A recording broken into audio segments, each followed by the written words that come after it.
దాయాది దేశం పాకిస్తాన్ ఎప్పుడూ భారత్పై పడి ఏడుస్తూనే ఉంటుంది. ఎప్పుడు అవకాశం దొరుకుతుందా అని ఎదురు చూస్తూ ఉంటుంది. విమర్శలు చేయబోయే ప్రపంచ వేదికలపై పాకిస్తాన్ తన పరువు తానే తీసుకున్న సంఘటనలు ఉన్నాయి.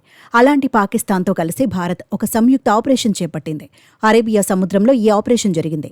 ఇరాన్లోని బందర్ అబ్బాస్ పోర్టుకు వెళుతున్న షిప్ ప్రమాదవశాత్తు మునిగిపోయింది. ఇందులో ఉన్న వారిని రక్షించేందుకే రెండు దేశాలు కలిసి పనిచేశాయి. భారత కోస్ట్ గార్డ్స్ దళం, పాకిస్తాన్ మారిటైమ్ సెక్యూరిటీ ఏజెన్సీ సంయుక్తంగా సముద్రంలో ఆపరేషన్ చేపట్టాయి.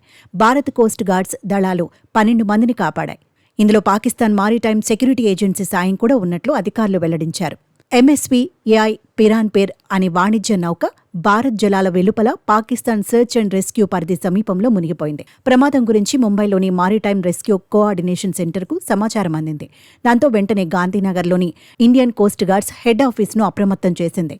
రంగంలోకి దిగిన ఐసీజీ ఘటన జరిగిన ప్రదేశానికి సార్ధక్ నౌకను మళ్లించింది. ఆ ప్రాంతంలోని నావీ సిబ్బందిని అప్రమత్తం చేయడానికి ఎంఆర్సీసీ పాకిస్తాన్ను సంప్రదించింది. దానికి వాళ్లు కూడా సాయం చేశారు. అలా ఓడ మునిగిపోయిన ప్రదేశానికి చేరుకుని విస్తృత ఆపరేషన్ నిర్వహించారు. నౌక నుంచి బయటపడి పాకిస్తాన్ రెస్క్యూ ప్రాంతంలో ద్వారకాకు 270 కిలోమీటర్ల దూరంలో చిన్న పడవలో ఆశ్రయం పొందుతున్న 12 మందిని గుర్తించి వారిని రక్షించామని ఐసీజీ ప్రకటనలో పేర్కొంది. రక్షించిన సిబ్బందిని ఐసీజీఎస్ సార్ధక్లోని వైద్య బృందం పరీక్షించింది. వారు ఆరోగ్యంగా ఉన్నట్లు వెల్లడించారు. వారిని తిరిగి గుజరాత్లోని పోర్బందర్ పోర్టుకు తీసుకొచ్చినట్టు అధికారులు తెలిపారు.